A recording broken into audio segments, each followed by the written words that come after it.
मैं पहले आपको ये बताऊं कि मेरे परिवार का, मेरे किसी रिश्तेदार का दूर दूर तक जर्नलिज्म से, टीवी से कोई लेना देना नहीं था। जिस परिवार में मैं, जब मेरी आंखें खुली, जब मुझे ध्यान है अपना बचपन, तो टीवी तो बहुत दूर की बात है, रेडियो नहीं, हमारे घर में बिजली नहीं थी, पानी नहीं था। 10 बाई 10 का एक कमरा था पुरानी दिल्ली में, सब्जी मंडी में, जिसमें हम 10 लोग रहते थे, 7 भाई, एक बहन, एक माँ। साधारण म्यूनिसिपल कॉरपोरेशन के स्कूल में पढ़ते थे, जिसमें फीस भी कोई डोनेट कर देता था, खाने के लिए कभी मिलता था, 3 दिन 4 दिन, कभी नहीं भी मिलता था। मुझे याद है कि उस ज़माने में अमेरिका से गरीबों के लिए पाउडर का दूध आया करता था, उसके पैकेट हम लाइन में खड़े होकर ले आते थे, कई कई दिन वो दूध पी के गर्म पानी में डाल के काम चलता था। नहाने के लिए घर के गली के नुक्कड़ पे एक नल था, वहाँ जाके नहाते थे, और पढ़ने के लिए रात को मैं रेलवे स्टेशन पर रात को पढ़ता था, क्योंकि बिजली नहीं थी।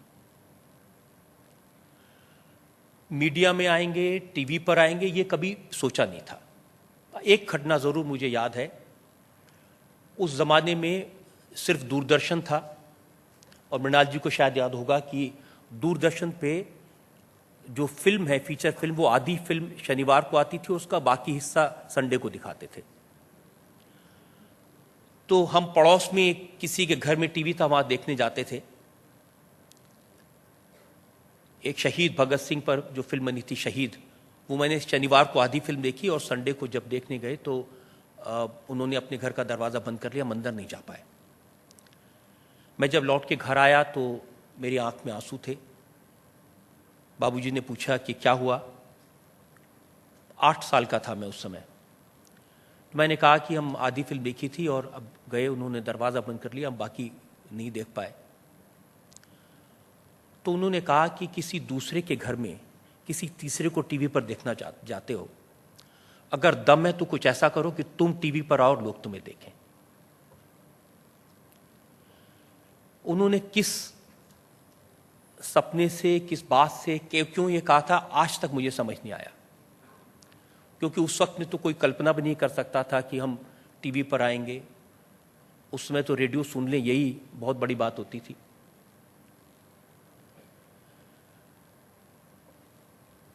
मैं Shri Ram college of commerce में पढ़ा। थोड़ी सी सोच उस समय बदली, क्योंकि जिन लोगों से मेरा संपर्क हुआ वो लोग, अगर आपको 2-4 नाम बताऊं तो अरुण जेटली हमारे साथ उस समय कॉलेज में थे, रोहिंटन नारिमन जो सुप्रीम कोर्ट में जज हैं वो थे, अर्जुन सीकरी, ये सब वो लोग थे जिनके साथ संपर्क हुआ तो थोड़ा थोड़ा सोच बदला, विचार बदला। जैसे कावेरी ने कहा कि उन्हीं की वजह से मैं स्टूडेंट पॉलिटिक्स में कुछ दिन रहा, लेकिन तो भी जर्नलिज्म का, मीडिया का कहीं दूर दूर तक कोई ख्याल नहीं था।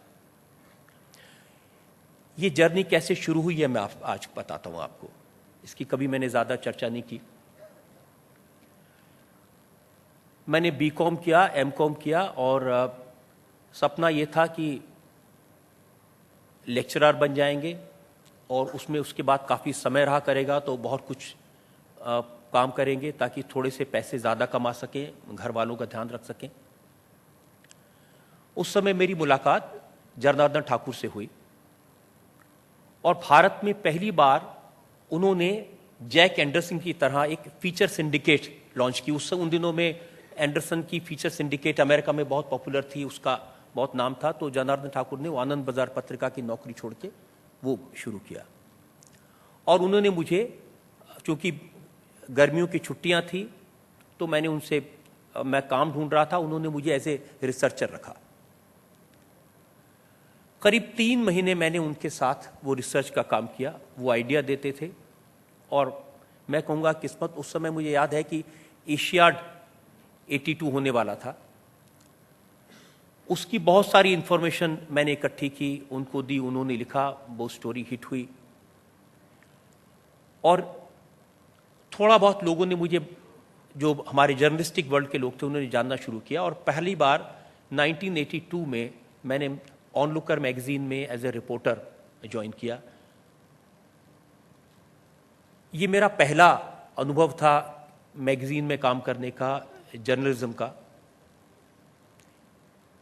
82 में मैं रिपोर्टर रहा, 83 में स्पेशल कॉरेस्पॉन्डेंट, 84 में चीफ ऑफ ब्यूरो, और 84 मुझे याद है ये सब वो दिन थे जब घटनाओं के दिन थे। 84 में 83 में ऑपरेशन ब्लू स्टार, 84 में मिसेस गांधी का असैसिनेशन, दिल्ली के राइट्स, हैपनिंग डेज थे और बहुत कुछ सीखने को मिला। किस्मत अच्छी कहिए या परेशानी की बात, 1985 मेरे पास सिर्फ 3 साल का एक्सपीरियंस था जब मुझे मुंबई बुलाया और हमारे एडिटर थे डीएम सिल्वेरा, उन्होंने रिजाइन किया था, तो I was asked to become the editor of Onlooker. यहां से असल में मेरी कहानी शुरू हुई। कम उम्र थी, डॉम मॉरिस, शोभा डे, ये सब लोग ऑनलुकर में कॉलम लिखा करते थे। बड़ी मैगजीन थी, एमजे अकबर उसके एडिटर रह चुके थे, वेंकट नारायण एडिटर थे, डीएम सिल्वेरा थे। मुझे याद है कि पहले हफ्ते में जब मैंने इन कॉलमिस्ट्स को बात करने की कोशिश की, उन्हें बुलाया, तो डॉम मॉरिस ने, जब वो मेरे ऑफिस में आए तो उन्होंने कहा कि yes I have come to meet the editor. तो मैंने कहा मैं एडिटर हूँ। तो उसने कहा नहीं, मैं I want to meet the editor mister Sharma. So I said I am Rajat Sharma, I am the editor. उन्होंने वो कागज़ मेरे ऊपर फेंका और कहा कि I don't write for kids, और वो चले गए। बाद में 1 साल बाद उन्होंने ज़रूर एक्सेप्ट किया, और जब उन्होंने काम देखा, कई सारे एक्सपेरिमेंट्स हमने उस समय किए जो आज शायद जो लोग जर्नलिज्म करते हैं उनके लिए नए होंगे। 1985 में हमने पहला एक्सपेरिमेंट किया। प्रतीश नंदी इलस्ट्रेटेड वीकली के एडिटर थे। 2 मैगजीन्स ने मिलकर एक स्टोरी की, और वो पहला स्टिंग ऑपरेशन जिसको कह सकते हैं, हम दोनों ने मिलकर चंद्रा स्वामी का स्टिंग ऑपरेशन किया। प्रतीश नंदी इलस्ट्रेटेड वीकली के एडिटर थे, मैं ऑनलुकर का एडिटर था। वो चंद्रा स्वामी पर कोई स्टोरी, उस समय चंद्रा स्वामी बहुत ताकतवर थे, नरसिम्हा राव के बहुत करीबी माने जाते थे, राजीव गांधी प्राइम मिनिस्टर थे, उनके बहुत करीबी माने जाते थे, बहुत ताकत थी उनकी। जब हम उन पर स्टोरी कर रहे थे, शायद उनको इस बात का अंदाजा हो गया कि इलस्ट्रेटेड वीकली उनके खिलाफ कोई स्टोरी करने वाला है। मैंने जब उनसे इंटरव्यू मांगा तो उन्होंने इंटरव्यू दिया, और मेरे साथ में प्रतीश नंदी गए। उस समय फेसलेस एडिटर्स होते थे, कोई चेहरा नहीं जानता था। हमने उनके बारे में बहुत सारा इन्वेस्टिगेशन किया था। अशरफ मरवान जो कि इजिप्शियन एजेंसी के चीफ थे, उनसे बात की थी। अदनान खशोगी से बात की थी। टाइनी रॉलैंड ऑब्जर्वर के ओनर थे लंदन में, उनसे बात की थी। तो हम बहुत लेस थे इंफॉर्मेशन से। जब चंद्रा स्वामी के ऑफिस में मैं और प्रतीश नंदी पहुंचे तो उनके जो सेक्रेटरी थे मामा जी, उन्होंने कहना शुरू किया कि शर्मा जी आप स्टोरी करेंगे, लेकिन स्वामी जी को एक बड़ी प्रॉब्लम है कि एक प्रतीश नंदी नाम का आदमी वो उनके खिलाफ कुछ करना चाहता है। तो मैं समझ गया कि ये प्रतीश नंदी को पहचानते नहीं, तो मैंने उनको इंट्रोड्यूस कराया। मैंने कहा ये सेन साहब हैं हमारे चीफ ऑफ ब्यूरो। हम दोनों अंदर गए, कोई प्लान्ड स्टिंग ऑपरेशन नहीं था। जब हम दोनों अंदर गए कमरे में तो चंद्रा स्वामी एक शेर की खाल के ऊपर, बड़ा सिंहासन था, उस पर बैठे थे। आओ आओ शर्मा साहब। तो मैंने इंट्रोड्यूस कराया, मैंने कहा ये सेन साहब हैं हमारे। उन्होंने अपनी पूरी कहानी शुरू की। मैं फिजी में था, मैं टाइनी रॉलैंड से कैसे मिला, उन्होंने बहुत सारी बातें बताई, क्योंकि बड़ी लंबी बात है, मैं आपको शॉर्ट में बताता हूं। फिर एक स्टेज पर उन्होंने कहा कि भाई ये प्रतीश नंदी हमारे खिलाफ एक स्टोरी लिखने वाला है, तो उसका कुछ कर सकते हो। तो प्रतीश नंदी का स्वामी जी, उसने थोड़ा सा एक्सेंट बना के, स्वामी जी एक बात बोलता हूं, वो नंदी शर्मा जी का बहुत अच्छा दोस्त है, आप इनको बोलेंगे वो बात मान जाएगा। सडनली जो आदमी सिंहासन पर बैठा हुआ बड़ी बड़ी बातें कर रहा था कि वो कैसे लिज टेलर को जानता था, कैसे सल्ताना ब्रनोई को जानता है, अदनान खशोगी जानता है, उसकी टोन बदल गई। उसने कहा शर्मा जी कुछ करिए ना प्लीज, साम दाम दंड भेद कुछ भी इस्तेमाल करिए, लेकिन ये स्टोरी नहीं आनी चाहिए। तो हम बहुत अलर्ट हो गए। तो मैंने कहा देखिए, अगर स्वामी जी आप तो इतने बड़े तांत्रिक हैं, आपका इतना नाम है, आप इतने बड़े जोशी हैं, अगर प्रतीश नंदी आपके सामने आ जाए तो क्या होगा। और ये सब टेप हो रहा था। उन्होंने कहा कि मेरी तीसरी आंख खुल जाएगी, वो भस्म हो जाएगा। मैं देख सकता हूं वो वाल्केश्वर में अपने 5वीं मंजिल के फ्लैट में बैठा है, वहां पर पीले पर्दे लगे हैं, उसके 2 बच्चे पास में खेल रहे हैं। तो हम समझ गए ये आदमी तो बिल्कुल ही फ्रॉड है। फिर हमने उससे राजीव गांधी के बारे में बात की और भी ये कहा कि स्वामी जी प्रति, फिर वो वापस घूम फिर कर आ गए कि वो शर्मा जी वो नंदी साहब का कुछ करिए ना। तो मैंने कहा साहब मुझे पता है कि वो आदमी खाने पीने वाला आदमी है और कुछ ले दे के बात हो सकती है। तो उन्होंने कहा कि आप उससे कहो कि मैं बाहर उसको पैसा दे दूंगा। और पहली बार मुझे ध्यान है 5 लाख रुपए उन्होंने कहा कि हम प्रतीश नंदी को दे, और ये सब चीजें हमने टेप पर रिकॉर्ड की और भी बहुत सारी चीजें रिकॉर्ड की। और एक बड़ी आपको इंटरेस्टिंग बात बताता हूं, जब हम ये रिकॉर्डिंग कर रहे थे और फिर ये स्थिति हो गई कि लगा कि अब हमको निकलना चाहिए यहां से, इसके पहले कि हम पहचाने जाएं, और हमारे पास काफी मसाला टेप में आ गया था। तो पिनाकी मिश्रा जो अभी मेंबर ऑफ पार्लियामेंट है, लॉयर हैं, वो चंद्रा स्वामी के लॉयर थे, वो वहां पर आए।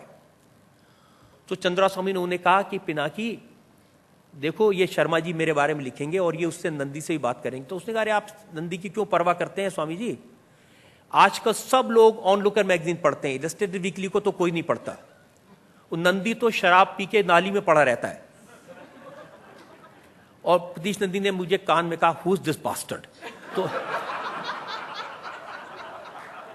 आई सर अब यहां से निकल जाना बेहतर है। हम बाहर आए और हम दोनों को हंसते हंसते पेट में दर्द, आंख से आंसू, और हम एक दूसरे से बात नहीं कर पा रहे थे। लेकिन फिर एक सवाल आया, और ये I must say Pratish Nandi is clever mind. उसने कहा कि ये कल को डिनाई कर देगा ये आवाज मेरी नहीं है, तो हमारे साथ इसकी फोटो होनी चाहिए। तो मैंने कहा थोड़ा रिस्क है। फिर मैंने उनको फोन किया, मैंने कहा स्वामी जी वो जो आपने मुझे पूरी कहानी बताई ये हमने अपने जो ओनर है मैगजीन के करनानी साहब उनको बताई है। उन्होंने कहा कि जैसा स्वामी जी ने कहा वैसा का वैसा छाप दो, और उन्होंने मुझे प्रॉमिस किया कि नंदी से वो बात करवाएंगे। लेकिन सर हमारे पास आपकी कोई तस्वीर नहीं है। अरे आ जाओ शर्मा जी। तो हम गए, उन्होंने मेरे साथ तस्वीरें खिंचानी शुरू की। तो इतनी देर में, और प्रतीश को मैंने कहा था जब आप मैसेज भेजूंगा, इशारा भेजूंगा तब आप ऊपर आना, लेकिन वो आ गए। तो मैंने कहा अरे आप आ गए सेन साहब। तो वो उसने धीरे से मेरे कान में कहा कि साला सारा मजा तुम अकेला लेगा।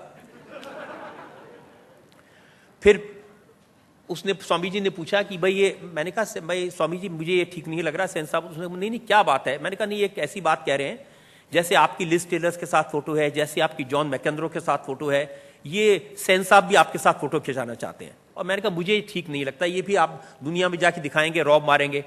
अरे नहीं आइए सेन साहब आइए। तो वो बीच में खड़े हुए, एक कंधे पे मेरे हाथ, एक प्रतीश के कंधे पे हाथ, तस्वीरें खिंचाई। फिर प्रतीश को लालच आया, उसने कहा स्वामी जी शेर की खाल पे खड़े होकर फोटो खिंचानी है। फिर शेर की खाल पे, फिर कश्मीर, फिर कहा स्वामी जी आप एक पैर पे खड़े हो सकते हैं। फिर वो एक पैर पे खड़े हुए, प्रतीश नंदी भी एक पैर पे खड़े हुए, और वो तस्वीरें हमने खिंचाई। और वो दोनों मैगजीन में एक साथ एक कवर स्टोरी निकाली, और उसमें कवर पर लिखा था चंद्रा स्वामी की तस्वीर, और नीचे लिखा था एक्सपोज्ड, और the man who has cheated world leaders exposes himself in an exclusive interview with Pritish Nandy and Rajat Sharma. वो पहला स्टिंग ऑपरेशन हुआ। उसके बाद हमने और 2-3 किए, लेकिन बाद में लोग हमें पहचान गए थे तो कोई हमसे बात नहीं करता था। ये एक बड़ा एक अनुभव था। उसके बाद में बहुत सारे लोगों ने इस तरह के एक्सपेरिमेंट किए, बहुत सक्सेसफुल भी हुए। टीवी में मेरी जो जर्नी है वो भी इसी तरह से एक्सीडेंटली शुरू हुई जैसे प्रिंट में हुई थी। इस प्रिंट में ऑनलुकर के बाद में मैं संडे ऑब्जर्वर में रहा, फिर डेली में रहा, काफी लंबा अरसा था। 1992 में सुभाष चंद्रा ने जी टीवी शुरू किया था, और इनको मैं जानता था मुंबई में, क्योंकि ये जब मैं डेली न्यूज़पेपर में एडिटर था तो सुभाष जी आते थे। इनका एसएल वर्ल्ड था और ये एंटरटेनमेंट की दुनिया में बहुत कुछ करना चाहते थे। और जब इन्होंने जी टीवी खरीदा तो भी 1-2 बार बात हुई। लेकिन मैं आपकी अदालत करूंगा, टीवी पर आऊंगा, इसका कभी भी मैंने कल्पना नहीं की थी। हम लोग मुंबई से दिल्ली आ रहे थे, दिल्ली से मुंबई जा रहे थे फ्लाइट में, और उस फ्लाइट में रमेश चौहान जो पार्ले वाले हैं, उस समय पार्ले के चेयरमैन थे, वो थे, और गुलशन ग्रोवर जो एक्टर हैं ये थे। गुलशन ने मुझे कहा कि ये तुम इसको जानता है, वो इनकी ऐसे दाढ़ी थी, तो कहा ये इसको जानता है? मैं हाँ जानता हूँ। और एडिटर की एरोगेंस मेरे बीच में आ रहे हैं, आप जानते हैं, क्या बात है बताओ। तो उसने कहा कि इसने एक वो ZTV शुरू किया है। मैंने कहा जिस पर वो प्रोग्राम आता है सांप सीढ़ी, जंगली तूफान, टायर पंचर। तो उसने कहा अगर उस चैनल पर मेरा इंटरव्यू आएगा तो उसमें मुझे मदद मिलेगी, रेट बढ़ता है। तो मैंने सुभाष जी से कहा, मैंने कहा भाई सुभाष जी हमारा दोस्त है, इसका इंटरव्यू। तो उन्होंने कहा मेरा तो कोई मीडिया से लेना देना नहीं है सर, मैंने तो ये शुरू कर दिया, तो आप क्यों नहीं इसका इंटरव्यू करते। मुझे एक डेली अखबार का एडिटर होने के नाते बड़ी चोट लगी, कोई मुझसे कह रहा है कि तुम गुलशन ग्रोवर का इंटरव्यू करो। तो मैंने अपनी उस एरोगेंस में उनको लेक्चर देना शुरू किया। मैंने कहा देखिए साहब, दो आदमी बैठ के एक दूसरे से बात कर रहे हैं, कौन देखेगा। तो उन्होंने कहा फिर क्या होना चाहिए। मैंने कहा एक कटघरा लगाओ, नेताओं को उसमें बिठाओ, उनको जूते मारो, उनसे सवाल पूछो, पब्लिक सामने होनी चाहिए, उन पर इल्जाम लगाओ। और मैं अपनी रो में काफी 10-15 मिनट मैंने उन्हें कैसा इंटरव्यू होना चाहिए, कैसा जर्नलिज्म होना चाहिए, कैसी नेताओं की अकाउंटेबिलिटी होनी चाहिए, अनजाने में एक बड़ा लंबा लेक्चर दिया। और उसके 5-7 दिन बाद जब मुंबई में उन्होंने मुझे फोन किया, सुभाष जी ने, उन्होंने कहा कि ये मैं आपसे बात करना चाहता हूं, मिलना चाहता हूं, तो मैं आऊं। मैंने कहा नहीं, मैं आता हूं आपके पास में। मैं गया तो उन्होंने कहा कि वो जो आपने आइडिया दिया था प्रोग्राम का, अदालत का, वो बड़ा अच्छा आइडिया है। तो मैंने कहा कौन सा आइडिया। वो जो आप प्लेन में, मैंने कहा अरे क्या बात कर रहे हैं साहब, मैंने कोई आइडिया नहीं है, मैं तो ऐसी और मजाक कर रहा था। उन्होंने कहा नहीं साहब, मैंने वो डिस्कस किया करुणा समतानी से, कमलेश पांडे से, क्रिएटिव लोग हैं, वो अच्छा शो बन सकता है। तो मैंने कहा सुभाष जी गलती हो गई, मैं तो ऐसे ही हवाबाजी कर रहा था, ये बिल्कुल, और कौन आके कटघरे बैठेगा और कौन जूते खाएगा, सब संभव नहीं है। लेकिन उन्होंने परसुएशन नहीं छोड़ा। उसके बाद 1-2 बार और उन्होंने परसुएट किया, फिर बात की, और ये पहली बार मैंने इसके बारे में सोचा। 12 फरवरी 1993 1993 पहला आपके अदालत रिकॉर्ड हुआ। और पहले हमारे जो गेस्ट थे, बड़ा तैयारी की थी लंबी, मैंने रिसर्च किया, प्लान किया, क्योंकि पहले मैंने कभी कोई टीवी का प्रोग्राम नहीं किया था। और ये तय हुआ था कि सुबह 10 बजे से लेके और 12 बजे तक हम लोग रिहर्सल करेंगे, और करीब 12:30 बजे पहला प्रोग्राम रिकॉर्ड होना था खुशवंत सिंह के साथ। खुशवंत जी बहुत सेलिब्रिटी, उस समय बहुत नाम था, विटी थे, तो सोचा कि पहला प्रोग्राम खुशवंत जी का, और उसी दिन दूसरा प्रोग्राम लालू यादव का, क्योंकि उन दोनों एक बार सेट लगा लेते थे, 2-3 प्रोग्राम कर लेते थे खर्चा बचाने के लिए। लालू जी ने मुझे सुबह फोन किया करीब 11 बजे, कहा कि भाई वो आपका प्रोग्राम है, तो हम शाम को तो नहीं आ सकते, हम अभी आ सकते हैं। तो मेरे हाथ पांव फूल गए। मैंने कहा लालू जी अभी तो तैयारी नहीं हुई है, अभी बोले नहीं। मैंने कहा अभी तो हमारे कैमरामैन भी नहीं आए हैं। कहा कि हमारे साथ 2 फोटोग्राफर है, बहुत अच्छा फोटो खींचता है। किसी को अंदाजा नहीं था टीवी के प्रोग्राम कैसे होते हैं, वो भी पहली बार किसी टीवी के प्रोग्राम में ऐसे जा रहे थे। लेकिन वो आ गए। जब वो पहुंचे हैं तो उस समय सेट को आखिरी टचेस दिए जा रहे थे। मुझे जो रिहर्सल करना था वो तो हवा हो गया। उनके प्रोग्राम के लिए जज थे कुलदीप नायर, वो मौजूद नहीं थे। ऑडियंस जो हमने खुशवंत सिंह के प्रोग्राम के लिए बुलाई थी, उसमें सेंट स्टीफेंस के लड़के, मिरांडा हाउस की लड़कियां, हिंदू कॉलेज के लड़के, ऐसे स्टूडेंट थे पढ़े लिखे टाई वाले। और मैं थोड़ा सा परेशान था क्योंकि तैयारी उस हिसाब से नहीं थी। तो लेकिन लालू जी आए और तब तक ऑडियंस वाले पूरे नहीं पहुंचे थे। तो लालू से मैं कहा देखिए अभी ऑडियंस नहीं है, अभी सब तैयारी। अरे देखिए, तो मैं उनको दिखाने लगा, देखिए ये स्टूडियो है, यहाँ ऐसे कैमरा होते हैं। कहा शर्मा जी हमारा टाइम वेस्ट कर रहे हैं। उन्होंने क्या किया कि पास में एक बिल्डिंग बन रही थी, वहां पर जो मजदूर काम कर रहे थे वो उनकी कॉन्स्टिट्यूएंसी के मिल गए, आइए आइए आइए। तो वो मजदूर ऊपर से ले तक मिट्टी में सने हुए, हाफ अब वो जो अंडरवेयर पहने हुए, तो एक तरफ सेंट स्टीफेंस के लड़के टाई बना के आए हुए थे और दूसरे वो मधुबनी के मजदूर। और मैं पहली बार प्रोग्राम कर रहा था। जो जज थी इनकी खुशवंत सिंह जी के लिए, वो एक अंग्रेजी की राइटर थी, उनसे मैंने कहा कि अभी वो इनके जज नहीं आया तो आप जज बन जाइए। उन्होंने कहा but I don't know this man. तो रिक्वेस्ट किया, प्रोग्राम शुरू करने लगे, और जैसे ही मैंने कहा कि ये स्वागत है ये वो, तो लालू, अरे रुके रुके, नारियल तो फोड़े नहीं आप। और उन्होंने, कोई आदमी नारियल लाया, उन्होंने नारियल बिल्कुल जमीन पर बीच में फेंका और उस पर उसका पानी चारों तरफ बिखर गया। फिर 10 मिनट लगे क्योंकि ड्रायर लाके उस पानी को सुखाना पड़ा, वो स्पॉट्स कैमरे में नहीं आ सकते। लालू यादव बहुत अच्छा बोलते हैं, अच्छे सवाल पूछे, ऑडियंस ने अच्छे सवाल पूछे। प्रोग्राम खत्म हुआ, रिकॉर्डिंग खत्म हो गई, मुझे बड़ा रिलीफ था, अब अगला रिकॉर्ड होना था। मैं खुशवंत जी के पास गया तो खुशवंत जी ने ऊपर छत पर एक चारपाई पे बैठे थे, वो उन्होंने पगड़ी वगड़ी सब उतार दी और अब उस पर लेट गए थे, और मैं देख रहा था कैसे होगा इनके साथ प्रोग्राम।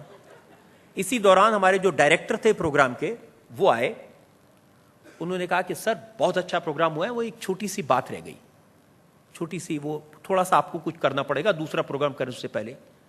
तो मैंने कहा जी क्या हुआ, कोई मेरे से गलती? नहीं, आप बहुत अच्छा है, क्या हिट होगा साहब प्रोग्राम, कोई ऐसी बात ही नहीं है, सुपर हिट है साहब, आप हीरो बन गए सर, स्टार बन गए। मैंने कहा गलती क्या हुई? बोले कि आपका ऑडियो रिकॉर्ड नहीं हुआ है। तो मैंने, साहब मैं एंकर हूं तो प्रोग्राम क्या हुआ? तो उन्होंने मुझे, अब मैं सामने खड़ा हो गया कैमरे के, उन्होंने एक चीट करके एंगल लिया, एक आदमी को लालू यादव की हाइट का उसको वहां पर बिठा दिया कटघरे में, और मुझे वो सारे सवाल जो मैंने पूछे थे वो सुन सुन के बताते थे, और फिर मैं उनको दोबारा से पूछता था। अब मैं आज अंदाजा नहीं, इमेजिन नहीं कर सकता इन परिस्थिति में जो प्रोग्राम रिकॉर्ड हुआ, वो जब पहला प्रोग्राम टेलीकास्ट हुआ, इट बिकेम 13 मार्च को, एक महीने बाद, अब 21 साल हो चुके, अब वो पहला प्रोग्राम रिकॉर्ड हुआ, it change my life completely. बिल्कुल जो मैं था एक फेसलेस, वो एक अचानक से एक फेस बन गया, लोग जानने लगे। और ये पहली बार हमने पॉलिटिशियंस को, देश के बड़े बड़े लोगों को अकाउंटेबल बनाया। और कुछ लोग ऐसे भी होते थे जो हमें भी अकाउंटेबल बना देते थे, मुश्किल से होते थे। बाला साहब ठाकरे मुझे याद है, मुंबई में हम लोग उनके प्रोग्राम की रिकॉर्डिंग करने गए, तब तक प्रोग्राम बड़ा हो चुका था, लोग जानने लगे थे, और मैं बहुत तैयारी करके गया था कि इनको तो जरूर मुझे ग्रिल करना है। पहला सवाल मैंने उनको पूछा, बाला साहब सुना है मुंबई आपके नाम से कांपती है? और मैं जानता था वो कहेंगे नहीं कांपती, फिर मैं उनको उदाहरण दूंगा कि आपने ये किया, उन्होंने किया। तो जैसे ही मैंने कहा बाला साहब सुना है मुंबई आपके नाम से कांपती है, उन्होंने कहा कांपना ही चाहिए, मुझे नहीं कांपेगी, क्या आपको कांपेगी? बड़ा मुश्किल था उनको हैंडल करना। मैंने कहा देखिए साहब, आप भगवान राम का मंदिर बनाने की बात करते हैं, लोगों का खून बहता है, खून बहेगा उससे जो मंदिर बनेगा, तो आपको क्या लगता है भगवान राम खुश होंगे? बोले भगवान राम को से आप जाके पूछ लो, मैं तो खुश होऊंगा। इतना विट, इतना तेज, जो एकदम जिसको कहते हैं, बाकी लोग तो थोड़ी सोच के जवाब देते थे, बट उनका विट बिल्कुल कमाल का था। ऐसे प्रोग्राम से यह हुआ कि लोगों ने पहली बार, मुझे याद है जब मैं पहली बार लाहौर गया था, तो वहां लोगों ने सबसे ज्यादा चर्चा बाल ठाकरे के प्रोग्राम की थी। वो वहां क्यूरियोसिटी थी, लोगों ने कभी ऐसे लोगों को देखा नहीं था, और ऐसे बैठ के सवालों के जवाब देते हुए नहीं देखा था। अटल बिहारी वाजपेयी, मुझे याद है कि कभी उन्होंने कोई इंटरव्यू नहीं दिया था टीवी पर। जब वो, और उस वक्त बड़े लीडर थे, बीजेपी की तरफ से प्रधानमंत्री पद के उम्मीदवार थे, उनको परसुएट करना आसान नहीं था। मैं आपको एक उदाहरण बताता हूं कैसे उस समय पूरी जो जर्नलिज्म है उसकी विधा बदली, कैसे विट इन लोगों में होता है वो पता चला। मैंने बहुत तैयारी की थी क्योंकि मैं जानता था कि ये बहुत अच्छे ओरेटर हैं। उन्होंने एक जगह प्रोग्राम में कहा कि मैंने पूछा बीजेपी में क्या अलग है? उन्होंने कहा हमारी पार्टी आदर्शों की पार्टी है, हमारी पार्टी मूल्यों की पार्टी है। और वो जमाना था जब शंकर सिंह वाघेला बीजेपी में थे और एमएलए को लेकर के भाग गए थे, एक प्लेन में खजुराहो चले गए थे। तो मैंने कहा हमने आपकी पार्टी के मूल्य भी देखे, आपकी पार्टी के आदर्श भी देखे। आपकी पार्टी के एक नेता एमएलए को हवाई जहाज में भर के ले गए। मुझे लगा इस पर फंस जाएंगे, क्या जवाब देंगे। उन्होंने कहा कि कभी कभी घर में जवान मौत हो जाती है, इसका मतलब यह नहीं कि कोई मां अपने बेटे को जवान देखना नहीं चाहती। गुजरात में जो हुआ वो एक दुर्घटना थी, हमारी कोशिश होगी आगे ऐसी दुर्घटना ना हो। पहली बार देश के लोग देख रहे थे कि हमारे जो पॉलिटिकल लीडर्स हैं वो मुश्किल सवालों के कैसे जवाब दे देते हैं, और विट कई बार देखने को मिला लोगों को। बहुत सारे मैं उदाहरण दे सकता हूं, लेकिन मोटे तौर पर मैं आपसे ये बताना चाहता हूं कि ये एक विधा थी जिसने जगह बनाई। बहुत सारे लोग आज भी इंटरव्यूज करते हैं, बहुत अच्छे अच्छे इंटरव्यूज करते हैं, मेरे से भी बेहतर सवाल पूछते हैं, लेकिन 21 बरस लोगों ने ये देखा, क्योंकि शायद लोग चाहते हैं हमारे जो लीडर्स हैं, हमारे सेलिब्रिटीज हैं, पॉलिटिशियंस हैं, उनकी कहीं ना कहीं अकाउंटेबिलिटी। और सिर्फ पॉलिटिशियंस नहीं, फिल्म स्टार शाहरुख खान, मुझे याद है उस समय बहुत बड़े स्टार नहीं थे। मुंबई में जब हम रिकॉर्डिंग करने गए थे, शाहरुख से किसी ने ऑडियंस में पूछा, ये उस वक्त की बात है जब उनकी 1-2 फिल्में रिलीज हुई थी, बाजीगर रिलीज हुई थी। शाहरुख से पूछा ऑडियंस में किसने कि शाहरुख ये बताइए नंबर 1 कौन है फिल्म इंडस्ट्री में। शाहरुख ने कहा मैं हूं ना, क्या बात कर रहे हैं। तो मैंने कहा शाहरुख साहब, मैं जो जानता हूं फिल्म इंडस्ट्री में अमिताभ बच्चन नंबर 1 है। तो उसने कहा वो कौन है। तो मैंने कहा देखिए, हमें तो बचपन में सिखाया विद्या ददाति विनयम विनयात याति पात्रताम पात्रत्वा धनमाप्नोति धना धर्मम ततः सुखम। He said thank you, same to you. उन्होंने मुझे उसको ट्रांसलेट करने का भी मौका नहीं दिया। हमारे फिल्म स्टार्स का विट, क्रिकेटर्स का विट बरसों तक ये देखते रहे, और अब आज भी जो हमारे लोग हैं उनके बारे में लोगों को जानने का, उनके पर्सनैलिटीज को जानने का, ज्यादा क्लोजली जानने का मौका लोगों को मिलता है।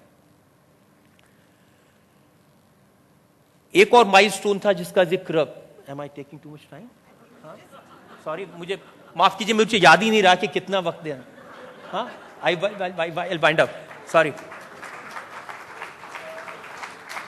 देखिए, सच तो यह है कि मैं एक बहुत लंबी स्पीच मैंने तैयार की थी जो काफी बोरिंग हो सकती थी, लेकिन कावेरी ने मुझे कहा कि नहीं, इतना अन्याय मत करिए लोगों के साथ, और इनसे मैंने परमिशन मांगी। मैंने कहा मैं दिल से कुछ बातें कहना चाहता हूं, और जो कुछ आज मैं आपसे कह रहा हूं ये बिल्कुल दिल से, ईमानदारी से कह रहा हूं। एक पहला न्यूज बुलेटिन हमने शुरू किया था जिसका जिक्र किया,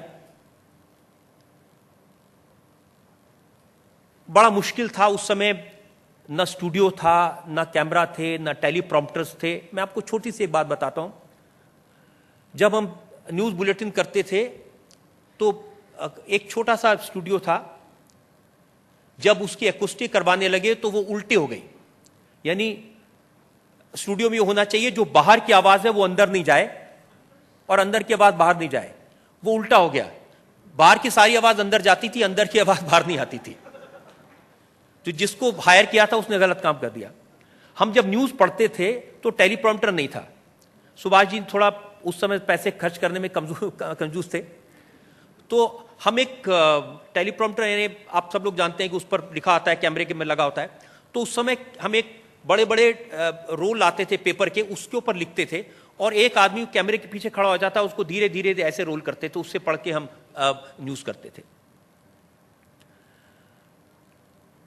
क्योंकि समय कम है, मैं आपको एक और बात बता के अपनी बात खत्म करूंगा। जब इंडिया टीवी शुरू किया, जिसका जिक्र कावेरी ने किया, इन्होंने कहा कि सांप बिच्छू और ये सब भूत प्रेत इनका जिक्र किया, बात ठीक है, जरूर दिखाते थे ये, और ये एक बड़ा वक्त था। और जब सब लोगों ने ये कहा कि आपने तो बिल्कुल न्यूज की दुनिया को स्पॉइल कर दिया, और आपसे तो ये उम्मीद नहीं थी। जब 10 साल पहले इंडिया टीवी लॉन्च किया था तो मेरे दिल में वही आइडियलिज्म था जो शुरू के दिनों में जर्नलिज्म में था, ईमानदारी से। तो हमने जो पूरी प्रोग्रामिंग बनाई, उस प्रोग्रामिंग में एक मधु किश्वर विमेन का प्रोग्राम करेंगी, तरुण तेजपाल एक इन्वेस्टिगेशन का शो करेंगे, मेनका गांधी एनिमल वेलफेयर का काम करेंगी, सचिन साय रूरल डेवलपमेंट की स्टोरी करेंगे, अनीता शर्मा चाइल्ड वेलफेयर की स्टोरी करेंगे, जो हम सब देखना चाहते हैं, जिसके बारे में लिखा जाता है कि ये हमारी न्यूज में होना चाहिए, जिसका जिक्र आज हम करने के लिए बैठे हैं। न्यूज लोगों को एजुकेट करने की, समझाने की होनी चाहिए।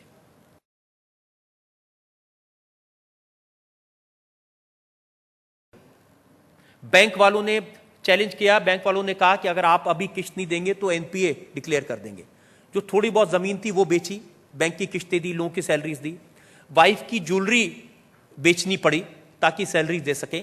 और एक सिचुएशन ये आ गई थी कि अब हार मान लें कि हमसे ये काम नहीं हो सकता और इस तरह की प्रोग्रामिंग कोई देखेगा नहीं, या तो इसको बंद कर दें या बेच दें। लेकिन मुझे एक ही चीज मंजूर नहीं थी, मैंने कोई काम ऐसा नहीं किया जिसमें मुझे सफलता नहीं मिली। मैं अपने माथे के ऊपर अनसक्सेसफुल की छाप नहीं लगाना चाहता था। मैंने अपनी टीम को बुलाया, उनसे पूछा कि क्या आप लोग इस बात के लिए तैयार हैं कि कल से अपनी मॉरलिटी, अपनी ईमानदारी, अपनी आदर्शवादिता, अपना आइडियलिज्म और अपना इंटेलेक्ट ये घर छोड़ के आए। तो उन्होंने कहा सर जब आप ही छोड़ाएंगे तो हम क्या करेंगे, हम भी आएंगे। मैंने कहा एक लिस्ट बनाइए कौन कौन से प्रोग्राम है जिनकी रेटिंग होती है, जिनकी टीआरपी होती है। पहला प्रोग्राम उन्होंने बताया कि एक प्रोग्राम है जिसका नाम है खौफ, ये भूत प्रेत का शो है। कहां आता है? आज तक पे। दूसरा काल कपाल महाकाल, ये कहां आता है? जी न्यूज पे। तीसरा सनसनी, स्टार न्यूज उस समय था। ऐसे बहुत सारे प्रोग्राम। तो मैंने कहा ये सारे चैनल ऐसे एक दो शोज करके रेटिंग लेते हैं, हम ऐसे सारे शोज करेंगे। तो हमने दिखाया नागिन का बदला। आगरा में एक लड़का है, वो चारपाई पर बैठा रहता है क्योंकि एक नागिन उसे ढूंढ रही है, उसने उसके नाक को मार दिया था। हमने दिखाया 2 घंटे तक बिना ड्राइवर के चलती हुई कार, पूरी विधा बदल दी। आधा घंटा हम न्यूज दिखाते थे और आधा घंटा रेटिंग ड्राइवर दिखाते थे। जो इंडिया टीवी 10 चैनल्स में नंबर 9 पर था, वो 5 पर आया, 4 पर आया, 3 पर आया, हम हिंदुस्तान में नंबर 2 चैनल बन गए। हमने बैंक के लोन चुकाने शुरू कर दिए, रेवेन्यू आना शुरू हो गया। लेकिन आपको ऑनेस्टली बताऊं, वो 5 साल आत्मा बहुत दुखी थी, बहुत तकलीफ थी, बहुत दुख था मुझे कि हम कर तो रहे हैं, पैसा तो आ रहा है, आज हमारे पास ताकत तो हो गई, हमने नए स्टूडियोज बना लिए, लेकिन क्या ये सही है? और फिर मैंने 1 साल पहले, पिछले साल ये फैसला किया कि हम वापस बदलेंगे इसको। और 1 साल पहले हमने धीरे धीरे करके उस तरह की प्रोग्रामिंग को डाइल्यूट करना शुरू किया। फॉर्चुनेटली इलेक्शंस आने वाले थे, जनरल इलेक्शंस आने वाले थे, देश में एटमॉस्फेयर था जिसका जिक्र कावेरी कर रही थी। चाहे वो 2G का स्कैम हो, लोग स्कैम्स के बारे में, पॉलिटिक्स के बारे में ज़्यादा गहराई से जानने की कोशिश करते थे। आपकी अदालत में मैंने राखी सावंत को बुलाना शुरू कर दिया था, वो भी बदला। और कोशिश ये की कि हम एक नई विधा, नए तरीके से करें, न्यूज़ का प्रेजेंटेशन करें, लेकिन हार्ड न्यूज़ हो। फॉर्चुनेटली फॉर मी, मुझे ये लगता था कि अब शायद इसके बाद ये हमारे इम्तिहान की घड़ी है, बट इट वर्कड। लोगों ने इसको पसंद किया, लोगों ने उसको पहचाना और सपोर्ट मिला लोगों ने। मैं आपको एक ही उदाहरण बता सकता हूं कि जिसको रेटिंग्स के लिए फिर हमें उन सब जो पॉपुलर सब्जेक्ट्स है उस पर अब कोई भूत नहीं दिखता, कोई सांप, कोई बिच्छू, कोई कार, कोई ऐसी चीज़ नहीं दिखती है। हार्ड न्यूज़ करते हैं, उस पर भी लोग देखते हैं, रेटिंग मिलती है। और ये मुझे लगता है जो हमारा व्यूअर है, जो देश की जनता है, उसको सलाम करने की ज़रूरत है। वक्त ने उसका टेस्ट भी बदला है, वक्त ने उसकी थिंकिंग भी बदली है। आखिरी में आपको उदाहरण देकर अपनी बात खत्म करूंगा। जब नरेंद्र मोदी को आपकी अदालत ने बुलाया इलेक्शन के दौरान, मुश्किल वक्त था, रात को उन्हें 8 बजे आना था, वो 10:30 बजे पहुंचे। और जब वो स्टूडियो में पहुंचे तो उनका गला बिल्कुल बंद था। 6 पब्लिक मीटिंग्स करके आए थे और बिल्कुल आवाज नहीं निकल रही थी। और नवरात्र के दिन थे, उन्होंने उपवास रखा हुआ था, कुछ खाया नहीं था। और उन्होंने मुझे कहा कि मैं आ तो गया हूं, लेकिन कैसे करेंगे, बिल्कुल आवाज नहीं निकल रही थी। 1 घंटा इंतजार किया, रात के 11:30 बज गए, 11:45 बज गए। उनको गर्म पानी पिलाया, उनको काली मिर्च खिलाई, उनको मुलेठी खिलाई, सब कुछ। तो उन्होंने कहा आपके पास जो कुछ आज सारा खिला दो। लेकिन करीब 11:45 बजे फिर ये तय हुआ कि ठीक है, आए हैं, ऑडियंस बैठी है, बहुत दूर दूर से लोग आए हुए थे। और तो कि 10-15 मिनट की हम एक रिकॉर्डिंग करके एक खत्म करेंगे, फिर देखेंगे बाद में, क्योंकि उसके बाद तो टाइम मिलने वाला नहीं था। लेकिन जब हम नीचे ऑडियंस के पास पहुंचे और जैसे रात के 11:15 बजे, आप सोचिए 300 लोग, 350 लोग स्टूडियो में बैठे थे। और ये ज्यादातर वो लोग थे जिनमें मेरी ये इंस्ट्रक्शन थी कि इसमें बीजेपी सपोर्टर नहीं होने चाहिए, क्योंकि वो लोग बार बार शोर मचाते हैं और डिस्टर्ब बहुत करते हैं। तो ज्यादातर लोग वो थे जो हमारे ऑफिस में जो अलग अलग जर्नलिस्ट काम करते उनके परिवार के लोग थे। वो इसलिए कि हम जानते थे कि जो इनकी फैमिली के लोग होंगे वो हमारी बंधक ऑडियंस होगी, वो छोड़ के जा नहीं सकती जब तक उनके घर वाले उनको लेके नहीं जाएंगे, कहां जाएंगे। तो इसलिए वो ऑडियंस रात को 12 बजे तक रुकी रही। और जैसे मोदी ऑडियंस मैंने इंट्रोड्यूस किया नरेंद्र मोदी, सडनली मैंने देखा वो सारे लोग मोदी मोदी मोदी चिल्लाने लगे। तो मैंने फिर से वापस आके ऑडियंस वाले से पूछा ये कौन लोग हैं। तो उसने कहा सर इसमें एक तो मेरा चाचा है जो नाच रहा है, इनका कोई लेना देना नहीं है। But that changed. फिर किसी लड़की ने कहा मोदी आई लव यू, और उन्होंने उसकी तरफ देखा, ये मुस्कुराए, मैंने देखा इनका गला ठीक हो गया था।